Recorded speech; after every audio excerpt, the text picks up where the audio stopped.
Midnight Sun here, back with part 2 for the beginner's guide to Diablo 3.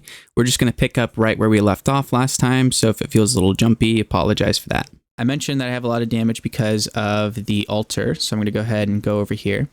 Now, I unlocked the altar on another account that's connected to the seasonal realm, so this should be completed.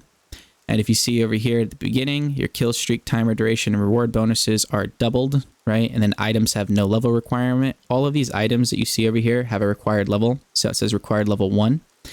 Now, it doesn't matter if it's a level 70 item, it's going to say required level 1 because I've got this thing unclicked over here. So I can equip level 70 gear at level 1, but if you're starting the game for the first time, you would not be able to do that.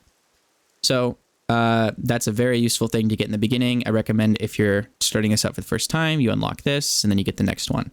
And these things progressively unlock based on certain items. So in the beginning, it'll ask you for some reusable parts, which is got by scrapping 2 gray weapons. So if you scrap 2 gray weapons, you get enough to unlock this first node.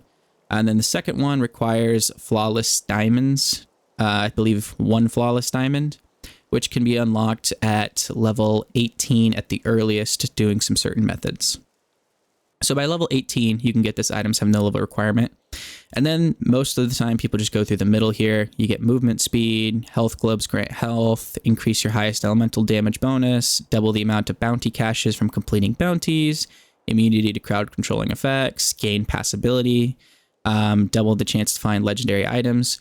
So you kind of go through the middle here, and then you can kind of pick what you want from the extras. Some of these really good ones are pets pick up and salvage common, magic, and rare items, those gray, blue, and yellow items, which later on in the game, you're only going to want to salvage them, so your pet will automatically walk around and salvage everything. So I have the ability to select a pet here, and on my PC, I don't have a lot of these unlocked. You see they've got a unicorn here, or unicorn, and then this is the serpent dragon that was given this season. So this is one of the rewards for this season. So if this looks cool to you, participating in the season is going to be how you access these things and get these things. So I can equip it, but because I have the altar, I'm not going to.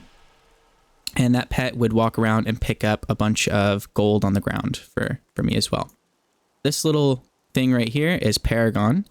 Paragon, you see it says 753. My current character level is level 1. But because I reached level 70 and kept leveling up on another character, I get Paragon levels, which unlock these things that can be spent in these different stats. So I have dexterity, vitality, movement speed, maximum spirit, attack speed, cooldown reduction, critical hit chance, critical hit damage, life, armor, resist all, life regeneration, area damage, resource cost, life per hit, and gold pickup radius. You can see here in the movement speed, we'll try it out, and I put in all of that movement speed. So movement speed, significantly faster from moving around, which is a go-to for a lot of people in the beginning. So I'm going to go ahead and put in that movement speed as the only caveat for my Paragon, just so the video is a little bit faster. The next thing we're going to talk about is the Kanai's cube over here. Kanai's cube, if you try to go to this in the game without unlocking it, this will not be here. In order to unlock it, you have to go over to Act 3 and go to the ruins of Secheron.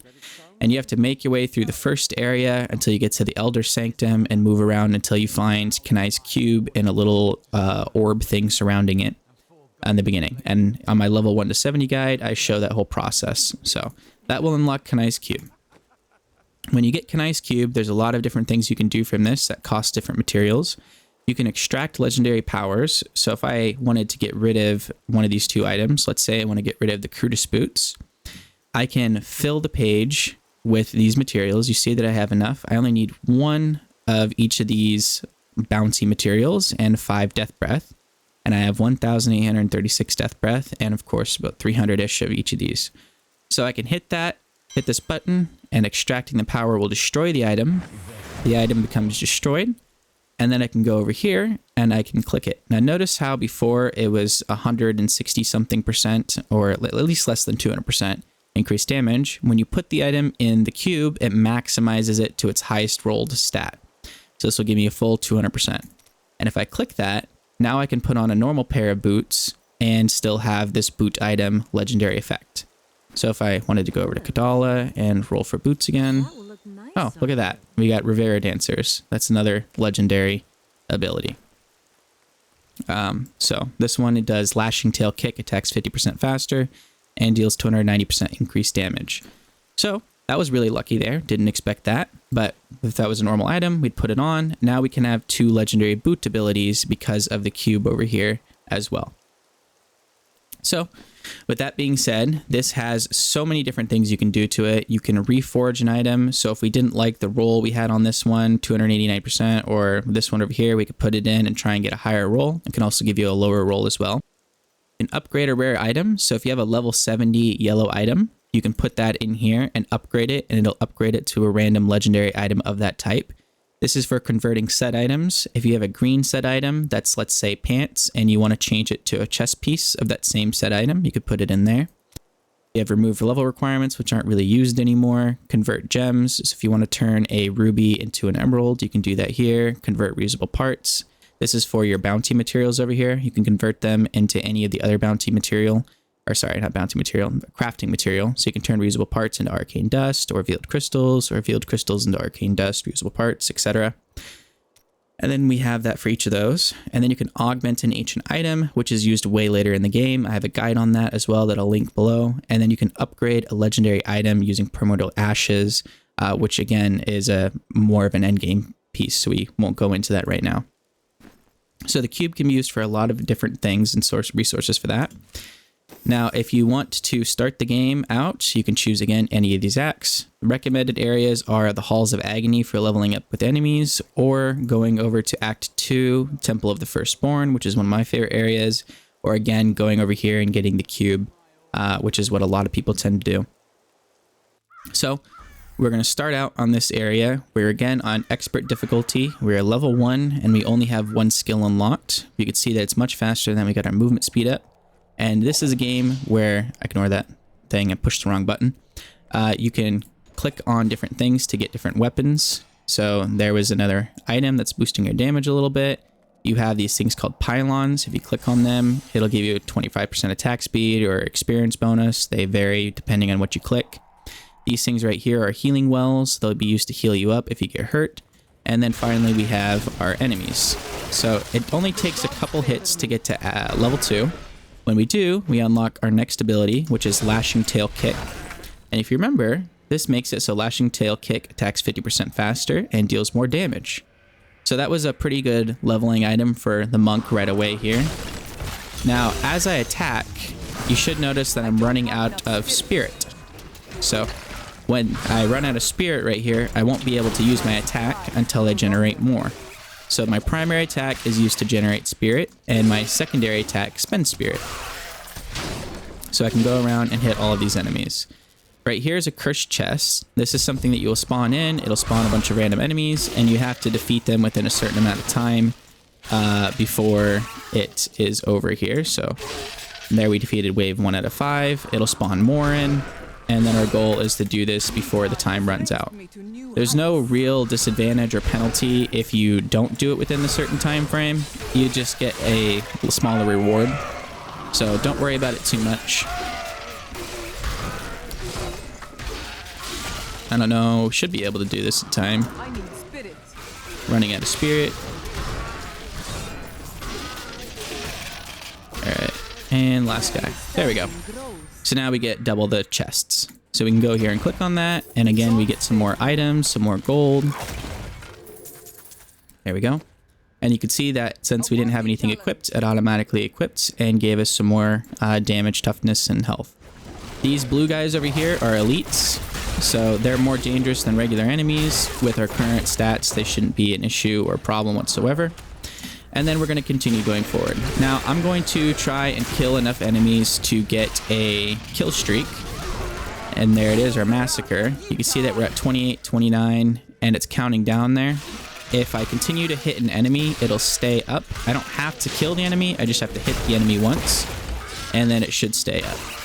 So if I go up to a certain distance, I'll get a bonus. So let's go ahead and kill these guys. 41. 43. And I don't think I'll make it to the next area in time. There. So it's a 4 times experience bonus for getting 43 killed. So I get more XP the longer I can maintain that. As I go up higher and higher, it'll get up to like an 8 times bonus. I think maybe 16 is the max. I could be mistaken because that depends on their death breath. Not our death breath. Our altar. So over here is the next area. This is be on the way to get the cube. So we're going to continue forward. We're at level 9 currently. And more monsters are going to swarm us as we get further and further along. Our difficulty is going to get harder and harder as well because we're leveling up, which is going to level up the rest of these monsters. So we could continue through until we could go to the cube, or we can go back to town. So I'm going to go ahead and see if I can go back to town. If you get hit by anything, it's going to reset that timer. So normally you want to make sure there's no monsters around you whatsoever. It's incredibly annoying. Later on, there's certain items. See, if there's a single monster, they're just going to reset that timer. And I bet if I go away here and do that, they're going to come in from a distance and hit me at the last second. See? So normally for anything in the game, you just want to run away as far as you can until you're safe, or kill all the monsters. There's so many tiny monsters here that, jeez, these guys are killing me. That there's nothing you could really do about it. Especially with this class, because I don't have a lot of area or wide range effects for my class. So the next thing that we could do is we could get followers. And if you go over here and talk to one of these 3 people, you can get a follower. This is the Templar. You can hire him and you can choose some skills. He's got a healing skill on him. This is another thing that regenerates your health, and you can keep unlocking more of those as you level up. You can give him your gear as well. If there's any items that you don't want anymore, you can put it on him and it'll boost his damage and toughness. Now, earlier we unlocked some skills, so let's go ahead and look at more of those. We have the Fists of Thunder, and you can see that we unlocked a rune. This makes it so we have the Fist of Thunder, teleport to your target and unleash a series of extremely fast punches that deal 200% weapon damage as lightning damage. Every third hit deals 400% weapon damage as lightning, split between all enemies in front of you. And then the Fists of Thunder, release an electric shockwave with every punch that hits all enemies within 6 yards of your primary enemy for 120% weapon damage as lightning, and causes knockbacks with every third hit. So we could choose to add that, and then now we've got Thunderclap there. So as we continue through the different skills, we get more and more. We can also switch them to something else. Let's say we don't want Blinding Flash and we want Breath of Heaven. We can put that on there too. This is our Teleport. This is our Dashing Strike, which you get pretty early on the monk. And we've also got a passive. So you can see here the passives unlock at different levels as well. And we could choose between getting damage you deal reduces enemy damage by 20%, or increase movement speed. So if we want to move a little bit faster, we can put on that movement speed and move even quicker, although it's kind of hard to tell at just 10%. So at this point, the name of the game is to get to 70, and you're going to try and get there as fast as humanly possible. Now, one of the nice things that you can do if you've got those items of no level requirements, this is our Blacksmith. He's trained to rank 12, which is the maximum rank. So I can go over here and forge some armor, and I could say, hey, I really want a level 70 belt on. So if I go and put that on, you can see it's 808 armor, 399 dexterity, 8% life, 363 armor, way better than the usual 7 armor item. So I can put this on to boost my damage or toughness a little bit. I can go over here and I can get to Diablo, and I can craft a level 70 Diablo, which is a weapon, and get 3068 damage compared to 3 damage. Now, I mentioned earlier that the Kanai's cube has the ability to upgrade a yellow item. So let's say I wanted to make that even more potent or powerful. I can go over here and hit upgrade and try and get something else. So now this one gives me a weird effect called slap, which I've never actually used that, and I'm not sure what that does, but you get a little bit more damage, dexterity, and the likes of that. So we can put that on our character because, again, of the altar. So now if I go to an area where there's a lot of monsters and I teleport around with my handy dandy monk, everything should die in a single hit. Another cult has emerged. There's our ability there that we changed. So these things are all going to die pretty fast, and the monk is pretty slow in the first little bits of leveling, just because it doesn't have a lot of good wide range attacks or abilities. So we could continue doing this until we level up. Now, with a really high weapon like the one that we currently have, it might be better to raise up the difficulty, because this is too easy for us.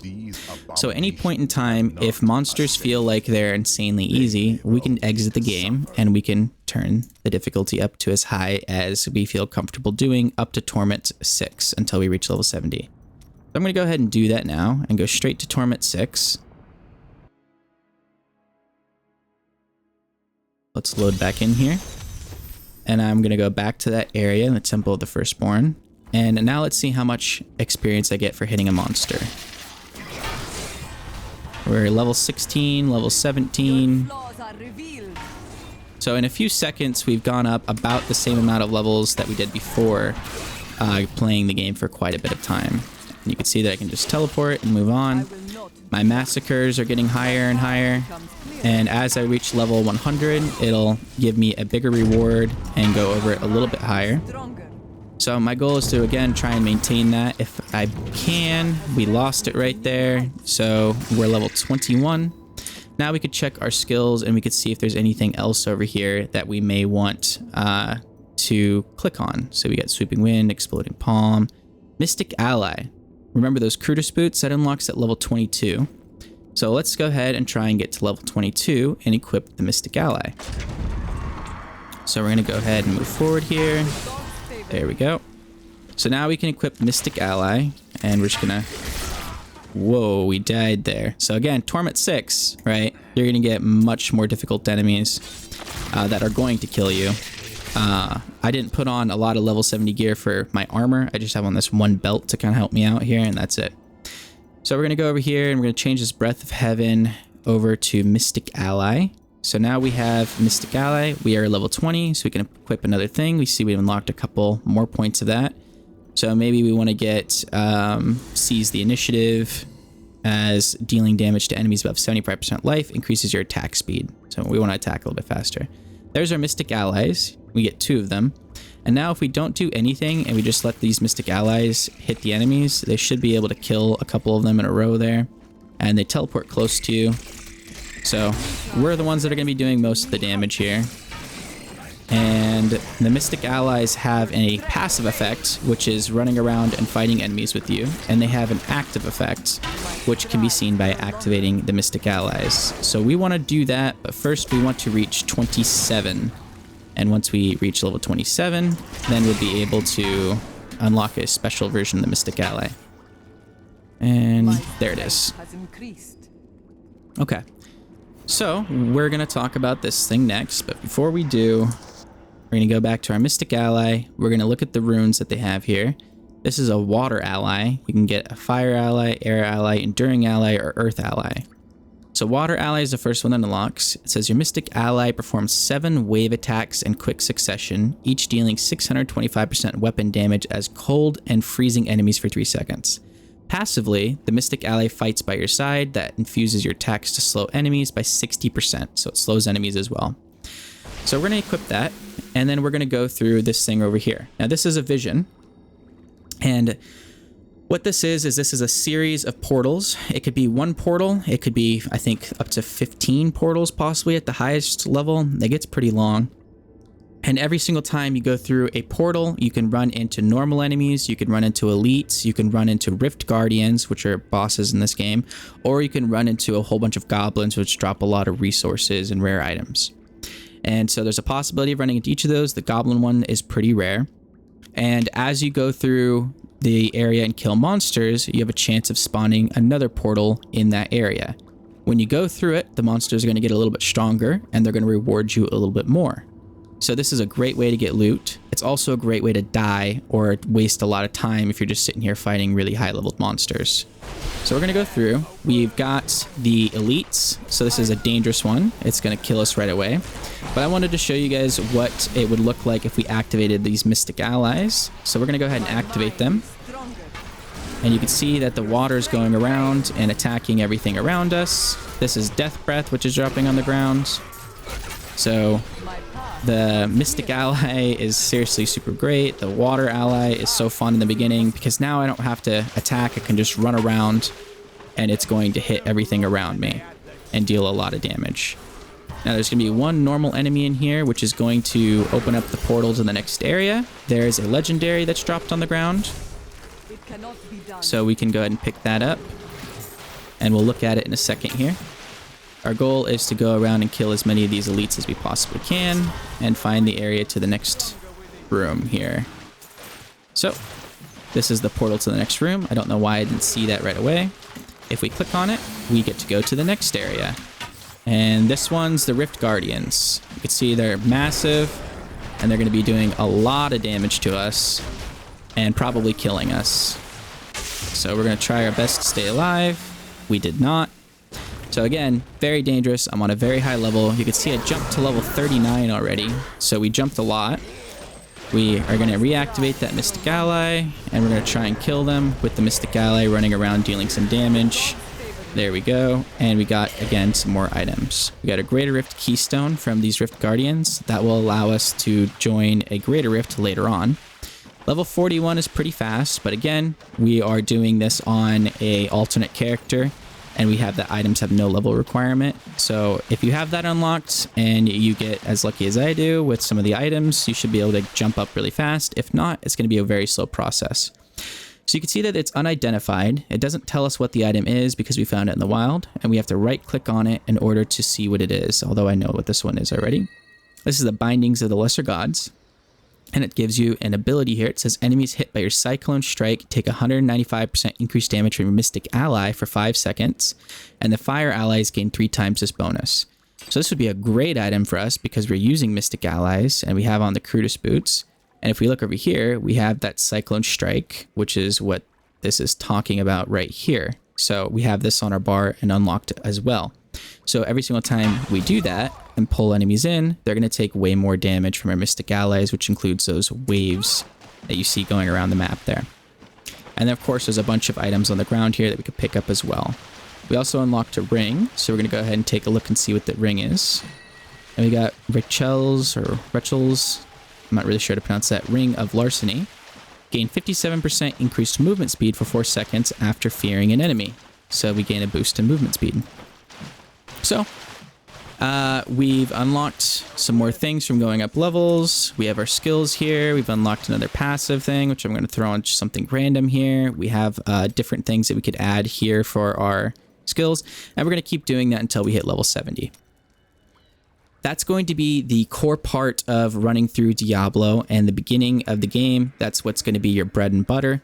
We're going to do that until you hit level 70 and until you get more and more gear to unlock a build. And I recommend that you follow a build guide, which we'll go over in a little bit here. If you see, I have my other things that I got here. So again, Monkey Fist. I named this one twice with a capital letter and one without a capital letter. This one's in the solo mode. This is a hardcore seasonal character that I did. I just got to level 70 and I have 4 Paragon on it. So you can see that they don't share the Paragon. And then I've got my Helping Man character. This is for anybody who joins the Discord. If you join the Discord and you have a, even on the Switch, I believe, I've gotten a character to level 70 on the Switch.